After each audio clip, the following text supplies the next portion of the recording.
শাহজাদপুরে ঋণের টাকা দিতে না পেরে সরকারি জায়গার গাছ দিয়ে দিলেন স্কুলের দপ্তরি।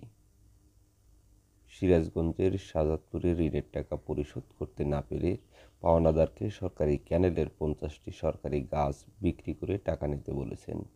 এতেই পাওনাদার হাজী রাসেল সেই গাছ স্থানীয় ব্যাপারী আবু তালেবের কাছে 2,60,000 টাকায় বিক্রি করে দেন। এমনই ঘটনা ঘটিয়েছেন উপজেলার জালালপুর ইউনিয়নের দাঁতপুর সরকারি প্রাথমিক বিদ্যালয়ের দপ্তরি মোহাম্মদ সেলিম। মঙ্গলবার আবু তালেব 14টি গাছ কাটার পর এলাকাবাসীর বাধার মুখে গাছ কাটা বন্ধ রাখেন। সরেজমিনে গেলে হাজী রাসেল এবং আবু তালেব জানান, উপজেলার জালালপুর ইউনিয়নের সৈয়দপুর গ্রামের সুজাবুল আলম এবং তার ভাই দাঁতপুর সরকারি প্রাথমিক বিদ্যালয়ের দপ্তরি মোহাম্মদ সেলিম একটি সরকারি জোলা 2 বছরের জন্য ইজারা নেয়। এরপর একই গ্রামের হাজী রাসেলের কাছে 4 বছরের জন্য সাবলিজ দেন সেই জোলা।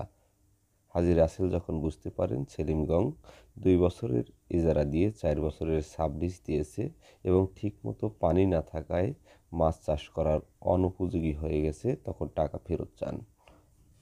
তখন হাজী সেলিমের টাকা ফেরত না দিয়ে টালবাহানা করতে থাকে।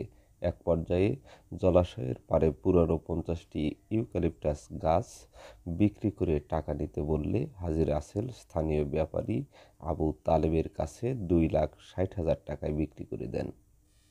মঙ্গলবার গাছ কাটতে গিয়ে 17টি গাছ কাটার পর স্থানীয়দের বাধার মুখে পড়ে বন্ধ রাখেন গাছ কাটা।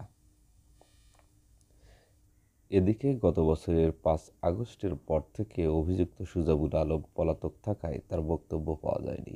আরেক অভিযুক্ত সুজাবুলের ভাই দাঁতপুর সরকারি প্রাথমিক বিদ্যালয়ের দপ্তরি মোহাম্মদ সেলিমের বক্তব্যের জন্য গেলে তিনি সাংবাদিকদের উপস্থিতি টের পেয়ে সটকে পড়েন। এ বিষয়ে উপজেলা শিক্ষা কর্মকর্তা মোহাম্মদ মুরাদ হোসেন জানিয়েছেন, খবর পেয়ে তদন্তের জন্য সহকারী শিক্ষা কর্মকর্তাকে পাঠানো হয়েছে। একজন সরকারি কর্মচারী যদি সরকারি সম্পদের ক্ষতির সাথে জড়িত থাকে তাহলে নিয়ম অনুযায়ী ব্যবস্থা নেওয়া হবে। অপরদিকে শাহজাদপুর উপজেলার নির্বাহী কর্মকর্তা মোহাম্মদ কামরুজ্জামান জানিয়েছেন, কাটা গাছগুলো ওই জায়গা থেকে সরাতে নিষেধাজ্ঞা দেওয়া হয়েছে এবং 2 সদস্য বিশিষ্ট একটি তদন্ত কমিটি গঠন করা হয়েছে। তদন্তপূর্বক সত্যতা পাওয়া গেলে তার বিরুদ্ধে বিধি মোতাবেক ব্যবস্থা নেওয়া হবে।